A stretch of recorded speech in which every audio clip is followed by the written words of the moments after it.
I like that you back up to look more professional. Hey, everybody, how's it going? I feel like am I too close? I'm too close here. You're pretty close. It's like in the movies when people have conversations and they're like way too close. I always Mhm. wondered, I always wondered why they did that. Why didn't they have people have normal conversations? It's got to be for cinematic reasons. I think so. As usual, we'll give everybody 20 more seconds of awkward dialogue to roll in, then we'll get going. Evan, That wasn't awkward enough. I've noticed your hairline's been receding every office hours. Do we want to talk about that? You're, It's is it? going. Yeah. I don't know if everybody's as interested in Evan's hairline as I But am. but if you look at my good side, maybe I should just talk to people like this because you can't tell on that side. Again, man, like I do it on purpose because I'm just like, yeah, your hairline looks like crap, dude. Yeah, Anyways, yours fell off your head and went to your face. all right. Let's begin office hours, shall we? Let me go ahead and share my screen, guys, and we'll get into what I hope to be something pretty good for you guys today. Let me see if this shares properly. Evan, since you're my voice, can you see that okay? Am I sharing the wrong screen? I definitely am. Yeah, it looked like you were sharing too much. I'm not sure. Too There much. you That go. looks Too good. much. All right. Hey, everybody. It's Ricky and Evan doing a extra banter today, but we're doing our December office hours, which is good because we missed a little bit. I missed November's. I was quite ill last time, but I'm back. I didn't die. And for the end of the year, we're doing a kind of a different one. Usually office hours runs the full hour. Going to be probably a little bit shorter because I'm keeping it to a recap of stuff we've done, what we're kind of looking at next year. And this time, I want to have a conversation. I want to have a back and forth through the chat, through the poll stuff. This is recorded, of course. So for my poor guys that couldn't make it, guys and gals that couldn't make it, it'll be online as well. And I have a couple of poll questions to ask later, but I think you'll find them a little bit different and more interesting than usual because I want to talk about a new direction of stuff we're gonna go for. So without further ado, the usual recap. If you haven't been to an office hours, if your first one in a while, the high level gist is this is a place to learn, chit chat. You can tell from the attire, it doesn't keep it strictly professional. We talk about hairlines a What are fair you bit. talking about? This is very professional. Okay, good. Like you Nobody got a else will great hire. hat. That's right. A Florida-based hat. And then we're gonna have a good conversation. But like I said, this one specifically is a little bit of a modification. This is a year-end update, and this comes from kind of a different place. Again, Evan and I were discussing what to do for it.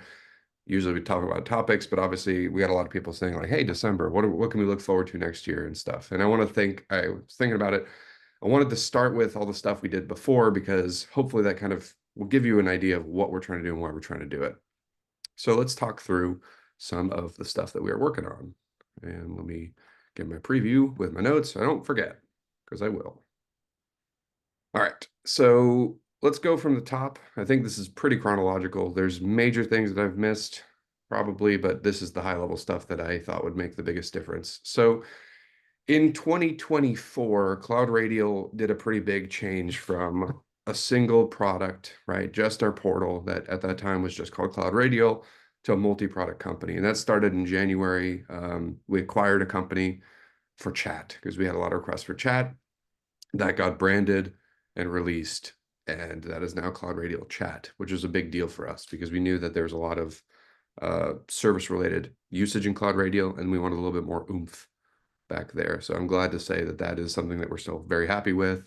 Chat team's growing. We're working on making chat more integrated, and we have over the course of the year. DNS is a similar story. I mean, Evan and I worked on DNS and chat for a long time as far as making them integrated, but we wanted to, again, offer people more ways to engage with clients, right? We knew that the portal was going to be a good base platform, but there's, new tools and stuff comes out. We wanted to keep aware of it. A lot of times, people talk about like, is CloudRadial going in different directions? Are we trying to figure out stuff that, kind of veers off from the portal? We just trying to get a big portfolio of stuff? And the answer is not really. Like we really want to make everything centralized around the portal. So we just wanted to get add-ons that we knew we couldn't develop ourselves. So again, partnering, purchasing, whatever it is, trying to build a better story.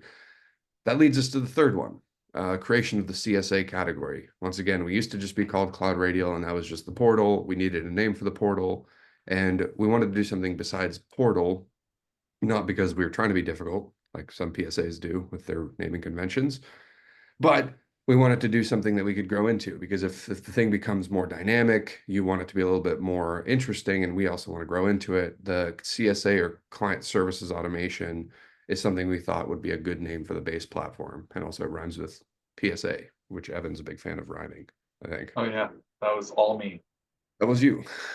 And then that's also in March, we began office hours. And specifically, we began this format, keeping it loose, to try to have just casual conversations. Again, we pumped out a lot of those product updates through text, which is fine. Honestly, I've neglected a few myself, honestly, but I wanted to do the office hours to at least serve as a more engaging thing. And it's hard to get the rationale and thoughts and stuff behind a piece of text. So I thought this would be a more interesting way.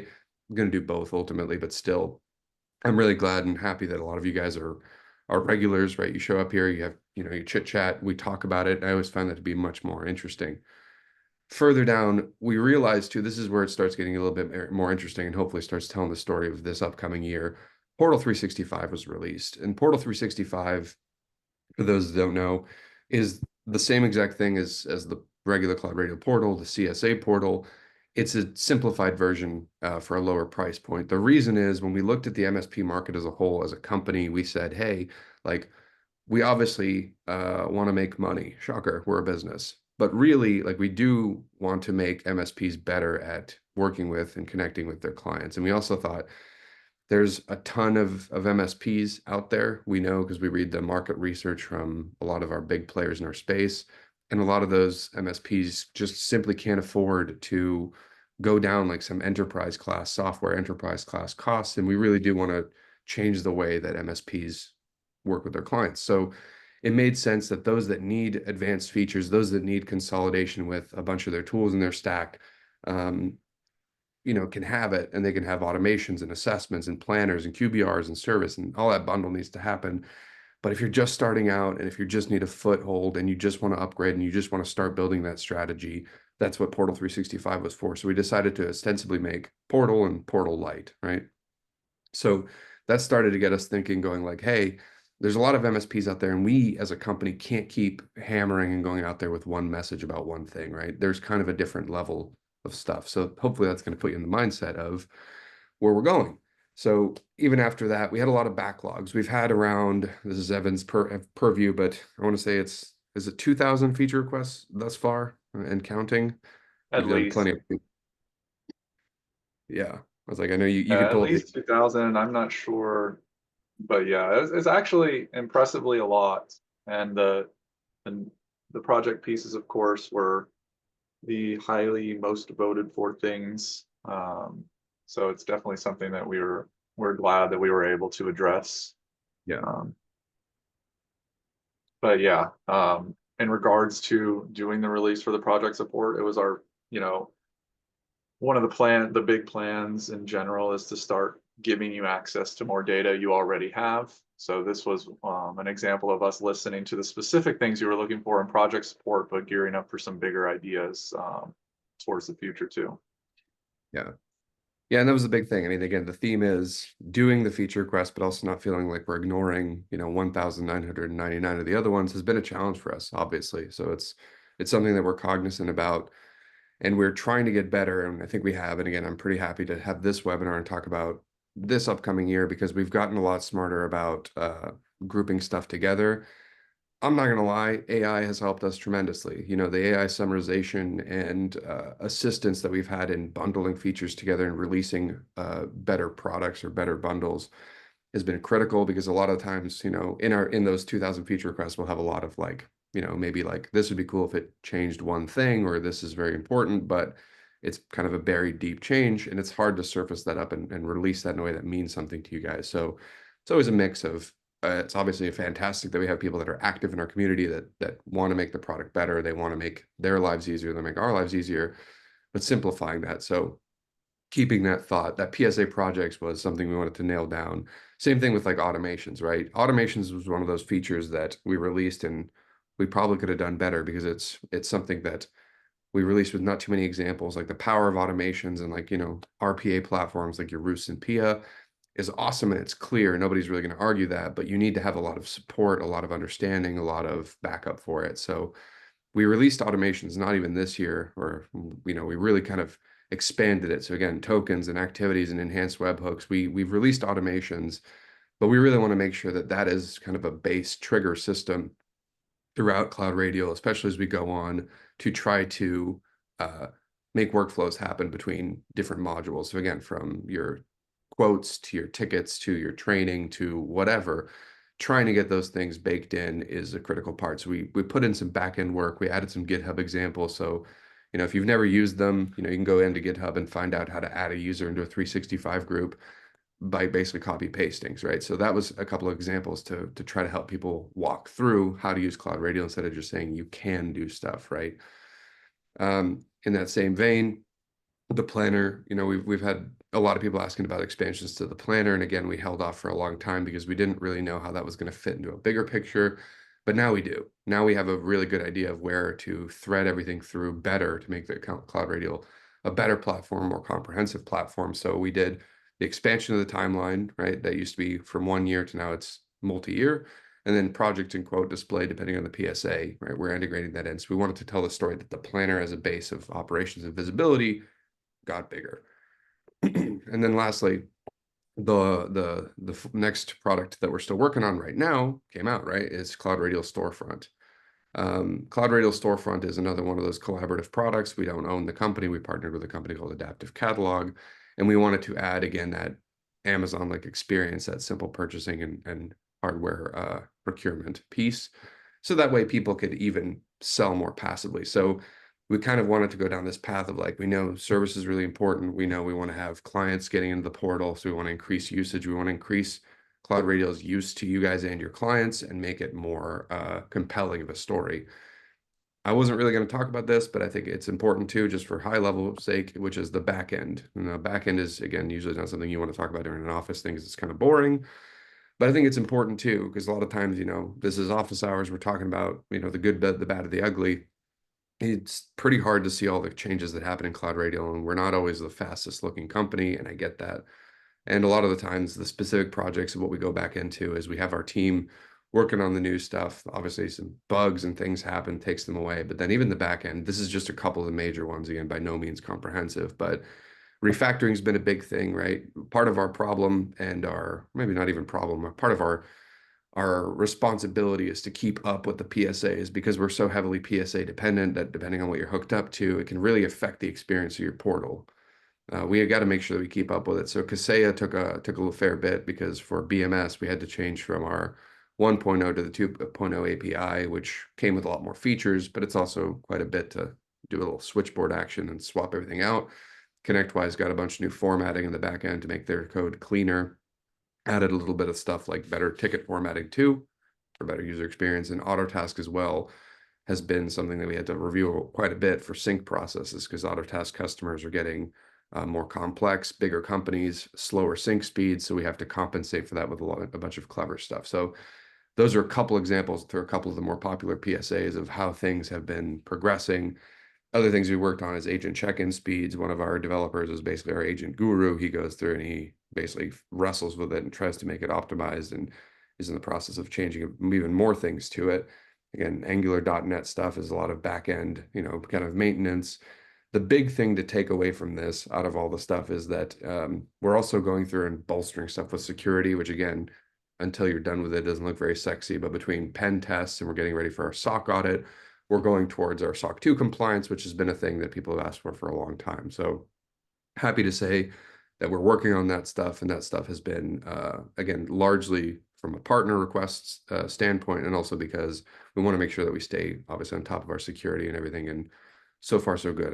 I report positive things from the back end. But hopefully you guys aren't here to hear me talk about everything we've done in the past. Hopefully it's a discussion of what we're talking about in the future. But that's going to take me to a little bit of the now. And like I said, I'm not planning on making this a super long office hours because I want to keep it short and sweet and relevant. So the 4 categories of what we're working on, I'm not supposed to give specifics because you never know what happens, but here's the gist. So in order of maybe when they're coming out, maybe not, I couldn't tell you, who knows?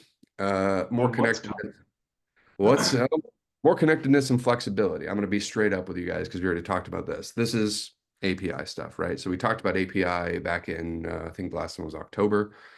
and what we're opening up and why we're opening it up. So we did a poll, thank you for those that answered it, and talked about which part of the API is the most important. Because again, when we say API, there's a billion different endpoints in CloudRadial you could open, right? Anything from your messages to your training to your literal, endpoints to your documentation. And by far the number one that we saw was endpoints. So it was like trying to bring in more inventory reporting into CloudRadial and figuring all that out.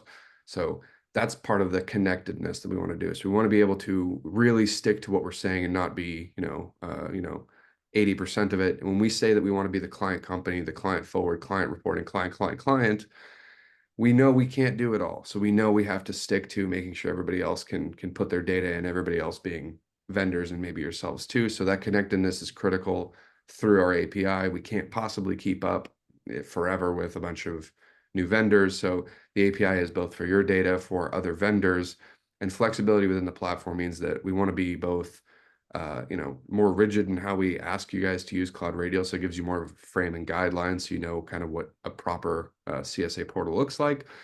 But we also want you guys, because you guys are plenty smart, you know where to hook stuff up. We're not, not your father here, so you can hook up stuff wherever you want to. So that's a big change that's coming. Again, specifics of the API are going to be trickled in because again, we're releasing specific modules based on need first, but we plan to open up everything. There's not going to be a endpoints yes and courses no.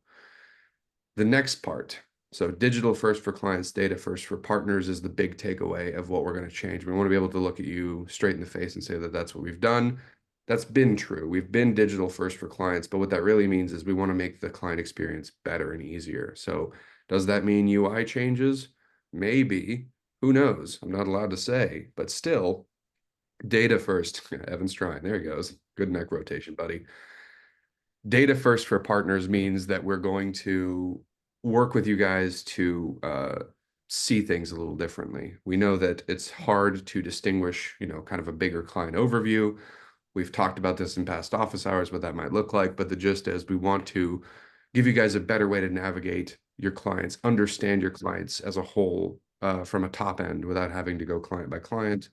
And as a part of that, what that really means, again, when you put pen to paper, it means that yes, you're going to get more visibility through stuff like dashboards, through maybe a different area, but you're also going to get things like improved roles. We know that a lot of our larger partners want to understand how they can get more account managers in to see their accounts and maybe certain service people to see theirs. So it's like, even though CloudRadial has come, leaps and bounds from when we first started with our permission structure, that'll change and be a little bit more detailed. So that ultimate takeaway that I want you guys to get is that the digital experience for your clients is going to get better, cleaner, easier, because we know that that's something we want for our clients to make it more conducive to use it. And you guys are going to get better visibility throughout. Again, I'm hoping that in the next office hours or so, I'll have more things to show and tell, like more specifically, but I want to keep you guys with the big picture because otherwise I'm going to look like a fool if I don't get that stuff out on time, so I can't say it. Other important one, really big one for us too. So with all the stuff that we talked about with chat and DNS and the Portal 365 and all these different, even the API stuff, it's going to get to a point where we know very overwhelming. It's just seeing all these different channels and avenues come through into the portal. So we're going to have this portal be your central kind of area to operate in like we have. But what we want to do is we also want to give you better reporting structures across different companies, how they're doing. So really, we have the story already told inside of CloudRadial as far as you got your policies, you got your assessments, you got your endpoints in there, you got your third-party reports. What we're trying to do is offer you a tangible, real report that kind of says how everybody's stacking up against each other. And with that, I think it'll be interesting for you guys on your end, and also it'll be something that helps you stack your clients up against each other to figure out maybe who's profitable, who's at risk, who is a good client, bad client, sentiment analysis. So these types of alignment reports that we mentioned as well in another office hours are a big initiative for us too. It's not just dumping more data, it's telling you the insights about the data across clients. So that's another really, really, really big deal for us. The way we approach that is going to be a mixture of our own built-in client reports. Again, some of the API stuff is going to help out a lot with that. But ultimately, we want to be able to say, click this button, get this thing, and see a pretty new report, pretty new dashboard about client measured across each other. The better communication to partners, another interesting one. we can see it and we can talk about it during office hours. Right now, basically the format of office hours is I create a PowerPoint, I share it with Evan. He stands like a prisoner while I talk. Thank you, Evan. You're a sweet boy. And that's it. How do you want me to stand? I want you to stand perfectly. Hands up. Do this. Uh, Office hours is cool. It's fine for a good conversation like we're having right now. Again, I know I got 40 participants so far staring me down, and then we got more that'll watch the recording and stuff. But it doesn't address everybody, right? Some of you may be like, wait, talk more about the API. Some of you may specifically say, like, I want to hear more about what you're doing for my one man. I'm trying to get more clients. What's there for that? And the truth is, we have a lot more stuff that I don't get to talk about during office hours because it's limited time. So when we talk about better communication, I'm going to change the format of office hours to be a little bit more general, but we're making new channels for different people. So the tips and tricks stuff that people want to know about best practices and whatever is getting its own kind of focus.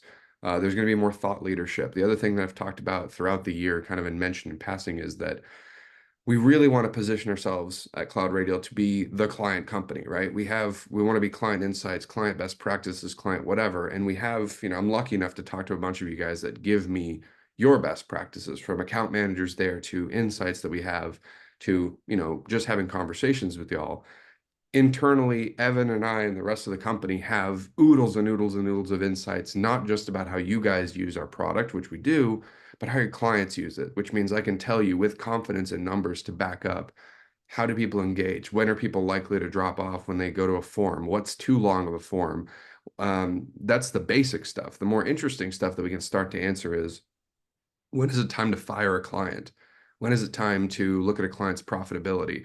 How can we tell if a client is happy with you overall? So sentiment analysis, but across everybody else. So it's like there's a lot of these different types of scores and metrics and stuff that we can use to share with you. And I don't want to do it during office hours because it's going to be super specific. So these communication channels are going to get split out. You're going to be able to see a lot of these things differently. And it's going to be the stuff that you can basically find the most relevant thing for you. So if you care specifically about updates and logic and where we're going, there's a place for that. If you care about tips and tricks, there's a place for that. If you care about industry best practices and stuff, and you want to understand how to connect better with your clients, there will be a place for that too. So that's going to be really big. Production value goes up because I'm tired of just doing the digital background, which is nice. I like a good production value. And I want to say that's the major gists. The other big thing that I want to say is I want to talk more to clients. We introduced David, our product manager, on our last office hours again in October. He wants to have a lot more conversations. We want to get a lot more participation and a lot more client input, clients being you guys, to understand how to make you more efficient and better. And this is some stuff that I want to put out here. Usually I would do a chat, like, an actual poll, sorry, not chat, a poll. But what I want to do is I want to have the poll questions kind of be out in the open. And these poll questions are not just me chit-chatting and stuff. I mean, they are, but these are the questions that I aim to answer through the product with the updates, with our direction by the end of the year, and aim to help you answer. So for example, and feel free to chat along with Evan and I, what's the worst thing about clients? Uh, Please drop your answer in there because that's good data for us, but I'll tell you why I want to ask and have this conversation. I went to IT Nation Evolve just this past week. Super useful conversation, super useful conference for me. And I get to talk to MSPs kind of, it's like 10, 12, sometimes even 20 on one. And the reason that's super good is because I get to learn from them what the biggest challenges are. Sometimes when you're a software provider, you're just making features, you're doing whatever. You don't really get that human part going, like what actually bothers you about clients, right? Some of the stuff Yeah. that we've talked about in person with them, and I'll kick it off, right, is sometimes clients just don't appreciate the value of technology. And obviously that's really tough for you guys, right? So again, not just to have a good conversation, but how can a product like CloudRadial help surface that up? So how can I, potentially tell someone non-technical how things are valuable? Evan, you've worked at an MSP. What was the worst part about working with clients for you? Even if it gets personal, you can go ahead, full permission. Yeah. So from a text perspective, I mean, I think the biggest thing is, and I know everyone's experienced this, and if you've ever made good documentation and you know it's good, doesn't matter how many people you give it to, they won't read it, and you're going to have to take the time out of whatever it is you need to be doing to help them. So I think that to me was one of the worst things I always had to deal with, was trying to figure out why, how to get somebody to be able to help themselves. Um, the thing about that though is, you can always spin that to be an opportunity to strengthen a relationship anyways. But to me, I think, especially as a new tech, this leads me into what I think one of the worst things about, I don't even know if it's clients, but how people react in general to situations. It seems like all the bad things, they just outweigh the a million good things that you've done for somebody. So, something bad can always make you look bad as a tech or as an MSP, and it can really, ruin the relationship with a client. So I think that's one of the worst things, is how negative events really can affect everything that you're doing, no matter how good you are. Yeah, Ryan in the chat also brought up, it's kind of a good mishmash, a good conversation point between what you said and what I just said, which is attention economy is a good point, which is like how much are people actually able to give to you, right? So if you're Right. trying to have a good strategic conversation, and whether it's the documentation you just mentioned or whether it's the stuff I mentioned with like, do they even understand? I mean, like as a whole, clients have this problem where it's like they just don't get the value of it. It's just hard. Like it's like a lot of the stuff is inherently difficult to understand. It's inherently, not super clear and stuff, right? So that is a big deal for us as a company to understand what you guys are struggling with, to try to make that paramount, because we know that we have this. I've talked about this problem, ad nauseum in office hours, and I will reiterate it. CloudRadial's job is not done when you guys, the audience who I'm talking to here, are satisfied. We want your clients to love it too, right? So it's like we have to win over two different audiences with CloudRadial, not just one. And we want to make sure that, like what Ryan's saying, we have their attention. We do understand how to you know, reach out to them in a way that they can get it, right? So it's like TikTokification kind of, but at the same time, like strategically, IT. So it's a weird challenge, but it's something we have to kind of solve to make sure that people really get it. And yeah, I just read Michael's post as well, or the chat thing. Oh, It's like I didn't even read it, but you like fired. same thing. It's like TikTok your communication. Yeah, even for us, right? And again, this is complete vendor insights, but like even like when we talk about stuff, we're doing long form office hours, it's 30 minutes, it's an hour.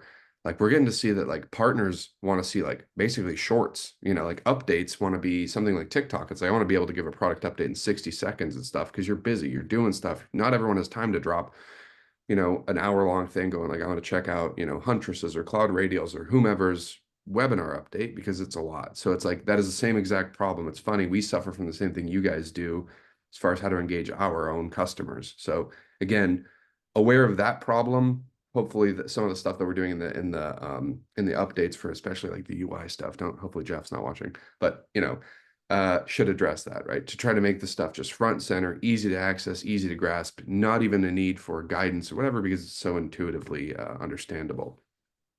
Yeah, and I also think that, clients in general, they just want that they have jobs, right? So when you're an MSP and you're trying to introduce technology for them, it become that you're literally telling them they're going to buy more work, and that's a really hard obstacle to overcome. It's like, Right. because they're already busy, right? So it's definitely, I mean, with software vendors and things like that, if you buy something and then you find out you have to put 40 hours of work in it every 2 weeks or something, that's a lot to ask. So it's definitely, the ability to give them something that immediately their eyes widen. That's a really big obstacle as well. Yeah. Thanks, Jen, for answering, because this one was another one that seems simple, right? But it can be really complex, which is what makes a good client, right? I asked what makes a bad client. Was in person, and it was like a pretty easy answer. Like it was like I had, again, I think it was like 12 MSPs, and like the good client can kind of be, you can agree, but like bad client was broken down to three things. They don't pay their bills on time, right? That sucks. Nobody likes that. Number two is they don't take security seriously, which is what, like what Jen's saying is a super big thing, especially because and again, this is just vendor insights for you guys. On the vendor side of stuff, we see a bunch of investment happening in the cyber risk, cyber insurance, cyber liability side of things. So yes, cybersecurity is still big, but you start getting a lot more of these cyber insurance guys coming in and, trying to offer assessments and audits and policies and stuff. And it's this disconnect because more and more the risk is getting kind of assumed, not assumed really, but like literally people, the clients are assuming the MSP has got it all covered. They come with recommendations. The client's not taking security seriously. And then all of a sudden it's this weird, like, I'm not on the hook for this as your MSP, didn't take my recommendations. So that was actually number two for what makes a bad client. And then number three was, yeah, they don't take the technology security investment, or I'm sorry, as a overall investment. So I try to turn that into a positive thing, and the good clients are the ones that obviously understand all that. Another big one, and I'd be curious again, feel free to chime in or just listen and nod along if you want, is we know that bad clients and good clients, right, also heavily depend on how much they wear on your team. So if you've got Yeah. a bunch of overwhelmed, people working, people are working their asses off trying to serve the customers really well, trying to solve their issues, and they're either getting spat on, right, because the customer's mad and being angry and they're lowering the morale of your company, that you need to know that. And if they're doing well, right, if you have good customers that understand you, that are trying to, work with you, yeah, stuff happens. Yes, things break. Yes, they understand the value of technology, but they're kind about it. That's also a customer you're probably willing to not slap the FU tax on and, raise prices and stuff. So where that ties into CloudRadial and what we want to do about that is help you understand the good versus the bad. And I think in both what Jen's saying and what Ryan's saying is like the way you can view that technically in a piece of software is to try to understand a mix of those, like again, the contract that they're doing, how much time you're spending on the service tickets. Are they a resource hog?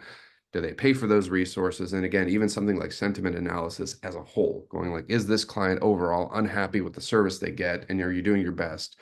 If you guys can spot some of that stuff, right? It's like their profitability is so, maybe even bad, morale's going down, all that stuff. We want to show you guys, and we should be able to, because again, as the client company, we want to give you those insights to let you know if it's a good or bad client. So it's not just a feel good question. It's something that we want to be able to give you visibility on, I think, your best versus your worst clients and why specifically.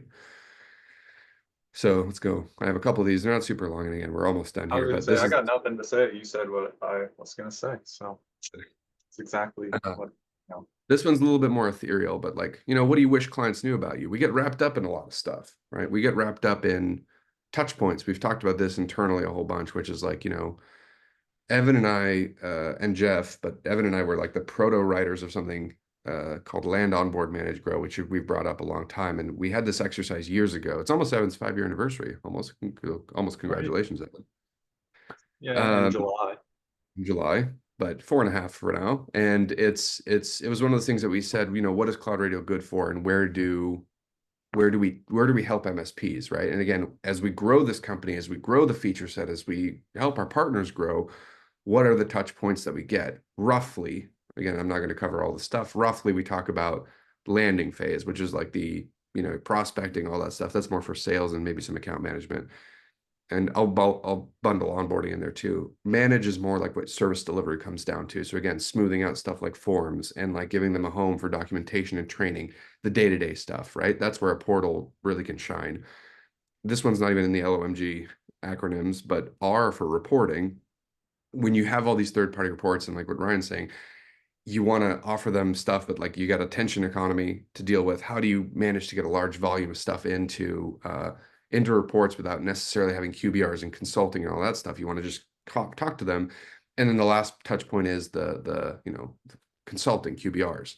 So it's like on top of all that, when do you have time to really talk to your clients about stuff that you want to talk about? Like, you're always talking about tickets and um, again, reports and assessments and stuff, but is there anything that you don't get the chance to talk about you guys, right? Is there more branding opportunities? Like, is there anything that we can do to help you showcase something or help you set up a discussion? Because we want to make sure that you're having the stuff you want to. If it were just open season on anything you could talk to your client about, what would it be? And let us figure out where we can put it in there. But that's just something to think about too.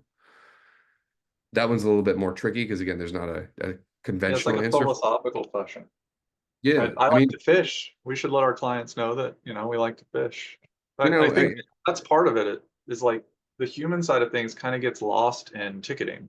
So people start talking like they're not talking to actual people. And it seems like, especially in the world we live in, when things get more and more remote, just showing that everything's humans really working our butts off and their butts off to like figure out solutions for not only you, but everybody that whether it's internal or external.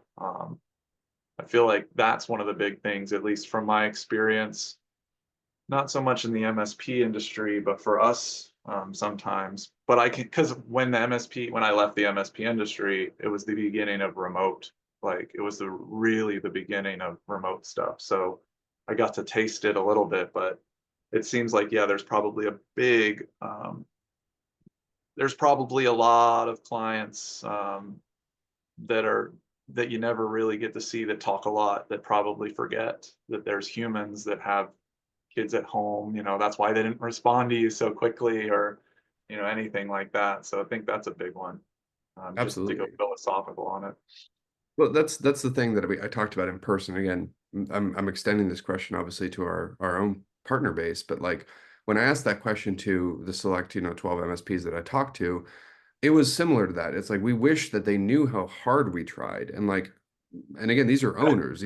These aren't even like, level one techs. They're saying like all the things we have in place and all these processes and all these, things, they're for the benefit of the client. Like again, you guys are businesses, we're business, like we get it. It's like the stuff is there to make money ultimately, but really the stuff is there to help them grow, help them understand it. So it's a kind of like, you know, giving a kid medicine. It's like sometimes it doesn't taste very good, and we want to make sure that we don't focus on that. Like Evan said, that's another big insight is that like we've got AI barreling down on everybody like crazy, right? Which means that while that's cool and there's a lot of help for it, and you're going to see some stuff even in our own product with AI coming in soon, you got to be cognizant that that's going to dehumanize a lot of stuff because people are now even further expecting instant answers, perfect answers, no lapse in mistakes and all that stuff, and that's more pressure. So we are cognizant that MSPs are stressed. They want their clients to know that they're doing the best they can, that the recommendations are for the good of both businesses and stuff. So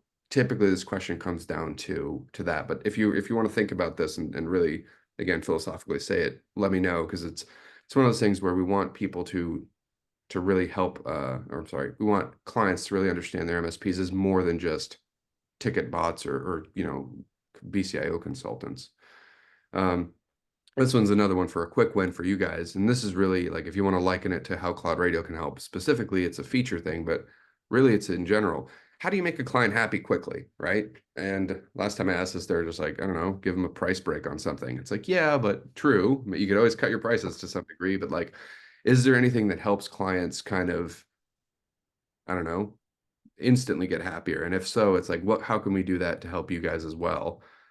Yeah, Ryan, you've said the golden the golden thing. Actually, do what you're gonna Yeah. say. Here's what we're going to give you, and then we give it to you. Yeah. That That's part specifically is like we always go like, that's why we're trying to put all these expectations to front and center because we know that also is why we're trying to be like, we're working on things. yeah, Tech Tribe, for those that are part of the Tech Tribe, or if not, check them out. They're a fantastic community. Released an amazingly great video. I was checking it out. It was a video on like kind of like prospecting and stuff. And their prospecting video is a like little animation, and it comes with a bunch of different voices you can put on your relevant accent. But specifically to what Ryan's saying, it starts off going like, "Are you tired of your existing IT support, whether it's MSP or not?" Doesn't say. And he goes, "Why not?" And the first point that says like, "Did they say they were going to do something they didn't do?" And it's hard, right? Because we all get caught in that. But that's something else. That is the baseline way to make somebody happy, but it's also a fast way to remind someone that you're doing something for them and you should stay around. So we know that like again, software relevant planner things that we've talked about, putting things front and center with them, whether it's documents or quotes or agreements and stuff right there is a big deal. And in our case, again, we're going to let the numbers reflect this rather than just me saying it to you guys. We know that clients are happy when they can access data instantly. That's not the end of the story, though. We know that the end of the story is going to be when they can access their data instantly, like reports and plans and maybe even a review of the contract of what you have, whatever. But then they have to be reminded and they have to show growth and all the other stuff. So again, fast ways to make clients happy is there easy wins that you guys can think of, other things that you should be doing, maybe you're not doing that we could help with. Think about those, drop those too, because even though I said those very, very high level directions, we're also being very purposeful this year about releasing some of those features that we've talked about. We've talked about it as like Rick's pick in the past, which is like the small stuff that isn't very big but makes a huge difference. Sometimes an icon color change or making something a little bit bigger takes us very little time. It makes your clients very happy. That's tangible to the product, but stuff like that is super helpful for us too, to make you guys look good, right? We want to make you feel smart for choosing CloudRadial, and we want your clients to feel really good about using your stuff and feeling proud rather than just like it's a thing to do. So keep that in Yeah, mind. I think Ryan's right. And I think the key there though is you can set expectations and deliver on them, but everyone has to know about it. That's, I think, the key is like, if I go to the doctor and they say, well, if you eat this for the next 6 months, once a day, your heart rate will drop by 10. I'm like, okay. And then if I can't see that my heart rate dropped by 10, I think that's one of the biggest keys is being able to show, like, remember when we made this agreement and you've committed to your side, I've committed to my side, and look where we are now. So Yeah. I think that's a huge thing, is being able to show results of the agreed upon, relationship. Yeah. And again, it's like the right word right there is communication, right? So that's another thing that I won't go too deep into detail, but we also know that we have the mechanisms inside of CloudRadial to have a better communication platform, something that you can take messages from yourself or the clients themselves can use it and just use that as a more front and center. CloudRadial, to nobody's surprise who uses it, has so many features to offer that it's a problem where you start, by nature of having 40 things to show, something's got to be number one, something's got to be number 40. So we also know we have that issue with when it comes to communications, trying to remember everything in a short attention span requires kind of a reapproach. And I think we've done a good job of figuring out that even with you guys, it's not about deleting a bunch of features or adding a bunch more. It's making sure that you are bundled with the most relevant ones to you, and that applies to communication for clients too. So when it comes to an admin who needs to be reminded that they're getting what they're paying for and the strategy is happening, they see that first, foremost, easy. It's the first thing they see. If you're just an end user trying to get about your day and you have to go about the portal, things are easy, things work well, things look slick, that kind of stuff, right? So I like what I'm seeing as far as how to make clients happy because we're in the same boat. We're searching for what they are saying, right? So we're going to do a lot more work this year on trying to understand, again, almost like market research for you guys to tell you what your clients are asking for, even if you're not having those conversations, and then report that back to you. We're going to commit to being a little bit more insightful for you, and hopefully that'll help you guys work with clients a little bit better. And the last one's another pretty simple one. I misspelled it, but still, I'm going to put it up. Is there any way we can help you understands, damn S, clients better? And that one is insights. So like I just said, if there is something you want to know, right, whether it's the behavior that they take, digitally, we're happy to share. But in general, if there's anything you want to know about your clients that we want to go out and talk to, ask, figure out for you that you don't have the time, but you've been curious, love to take that on for you guys. Because again, if we're going to commit to being the client company, which we are, I want to make sure that you guys know clients inside and out. I would love to be your source for client understanding, client management, best practices, tips, insights, all that stuff. But I need to know what matters to you guys too. So again, nothing that you can necessarily um, say like line item. I want to know specifically how many users an average client, supports, even though we can talk about all that stuff. Anything that helps you make better decisions is what we're after. Where that relates, I haven't talked to you guys specifically, but for my smaller MSPs, we're also releasing something very soon that's going to help with, um, man, it's hard not to talk about it without spoiling it. How can I say it? It's going to help with presenting your portal a lot better. And the reason I say that for smaller ones, it's going to help absolutely everybody. It's not something that's gated to any specific level of user, but we know that typically the way that users engage with our platform, especially larger MSPs, more mature MSPs, if you've got multiple service people, you've got even account managers and stuff, your concern with CloudRadial is typically going to be with scalability, efficiency, and just making sure processes are being followed, because your goal is profitability. And that's something that, like, as a team, you want to work on kind of taming this process spaghetti nightmare.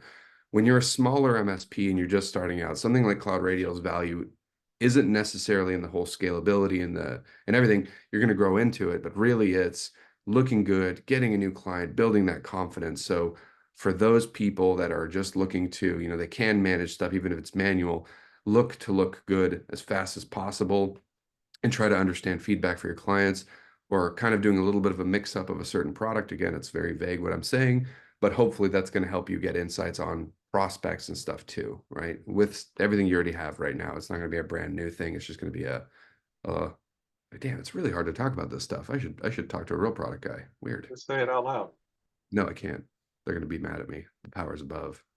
I mean, the idea is if you log into the portal, it should be more intuitive. And I think that's what we're, in general, 2025, I think, is the focus on, like, 2024, we kind of checked the foundations, reinforced some areas, and then this year, it's the year to make it a little more, and like give you, I mean, if you plug land on board, manage, grow into your 2025 roadmap that you had there, it's basically kind of reinforcing and empowering that process throughout the portal at a grander scale. I'll say this. This is the closest I can get without getting yelled at later, which I will, maybe. The land onboard manage grow is a great thing. I don't think we've done enough to say the land part, right? So landing, the point that we've always said is like, hey, we want to be able to give you something that, like, again, process-wise, scalability, all that stuff, you build and add to it, and that's great. We want that, and that needs to be the bread and butter. But I also am desperate to give you, because I know this is an issue, is like, we want to help with a tool that you can put in front of prospects and have them understand what you're doing and what you can do for them in a way that doesn't require you to do a bunch of work, a bunch of, setting up a test account with a bunch of data, because you may not have all that stuff too. So we're trying hard to pre-populate stuff and make it easier for you to showcase it and have people jump in there and really test pilot your portal. So that way, on top of, proposals and good fits and stuff, you could say, oh, and by the way, check it out. Like, a feather in the cap, a crown jewel is the way you work with us. It's not something that you lead with, because again, that should be something that end users look at as a good thing. Case in point, again, this is another example that I'll talk about all the time. I was boarding my flight. I was flying Southwest to Phoenix. And Southwest, in the jetway, when you're boarding the plane, has images going like, what's new for Southwest for 2025? And this is a company that, is based in airplanes and travel and all that stuff. And they literally had bigger seats. Yeah, that's pretty good. Number two was power in those seats. So I was like, yeah, that makes sense. And then number three was improved app experience, which I thought was pretty funny. I was like, nice. So it's like, even, obviously a travel corporation that's based in airline and, razor thin margins. One of the third bullet point in their entire customer facing experience was an easier app, which is funny, because I think it's the same thing for IT. It's like, we talk about service delivery, we talk about security and all the other stuff, but again, now what we're trying to say is like the interface, right? The client experience of that part becomes just as important as the rest of the stuff. I know, Alex, I say razor thin, air quotes on that stuff. They tell us it's razor thin, and then airplane doors fall out of the sky. So what do I know? I don't work for Boeing. I might in the future. We'll see. Okay, Evan, like I said, my short office hours is only 50 minutes instead of a full 60, so that's pretty good. Oh, But it's your short one. I know, it's my typical short one. So I want to leave you guys with this. Again, this was a little bit of a different office hours. It's not so tips and tricks and stuff. It's end of the year. Some really interesting things are going to happen, especially by January, because again, we're on the cusp of stuff. We talked about API back in October. I think we're going to have things to show, so actual demoable, displayable things. So look for the stuff happening in January soon, because I want to start actually putting pen to paper. Those new communication channels, those new things are going to get announced there as well. So I want to talk about where to go for what kind of things you're looking for, so you're not scrambling or wasting your time trying to find the relevant information here and there. And again, I want to make myself and Evan available to you at all times. So if you didn't get anything specifically covered in here that you want to, my apologies, but please reach out. And again, instead of posting it here, I will be posting an in-app thing with these questions. So if you could let us know, please do, because again, these are going to translate both to features, but also are going to help me frame this. So as we keep this conversation going throughout 2025, Office Hours will be the recap series to talk about how all the other series are doing, to keep you aware. So if you're looking for more strategic stuff, that's going to be this. That's going to be the super high levels here and there. And again, more guests, even guests that are not CloudRadial, I think are going to be insightful, because we'll never turn this into a pitch medium, but I do want to have people on here that talk about why they do what they do and the thought process, you really understand it. And I think Mike is also in the chat, or Mike, talking about if you want to know anything internally, it really is the best way. I'll tell you guys this, the account managers will probably be happy and not happy. If something is, you need to get something done, the account managers are the way to go, because what they'll do is they will bother everybody internally for you as fast as possible. And that is the quickest way for anything to get done. So if you are Great. Now stuck, you told them the secret. yeah, it says like, it's like you can reach out to me, even though I'm terrible with email, as many of you guys probably know by now, because I get a lot and I'm always out of office. But Mike has no problem calling my personal cell phone 65 times per night. So thank you, Mike. Please stop telling him to call me. Just kidding. He No, doesn't. keep calling him because if he does it, if you don't, then I'm he's about to say gonna Mike call is the me. guy. Mike and Aaron, depending on who you're working with, are the I guys to can talk to. confirm Aaron is right there with them when it comes to fighting. They are your cheerleaders and they are your number one fan. So definitely reach out to them when you ever aren't sure who to reach out to. Yeah. And again, Ryan knows, even though I say all that stuff, just reach out to me and say, yeah, I may be slower than them, but I will never, blow you off or blow you to the wayside. Anything from, chit-chatting and talking. We're still not a big enough company where I can have the luxury to say, get with my personal assistant, because my personal assistant sits on office hours with me. And also it doesn't work for me, turns out. Yeah, you're a terrible personal assistant. All Yeah, right.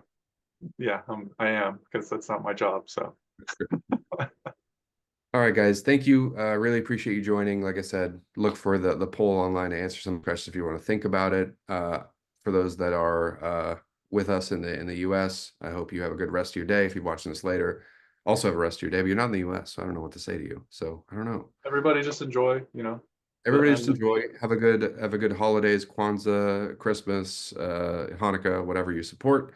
And I will catch you guys for the next one. Thank you all very much, and see you later. Bye, See you guys. guys.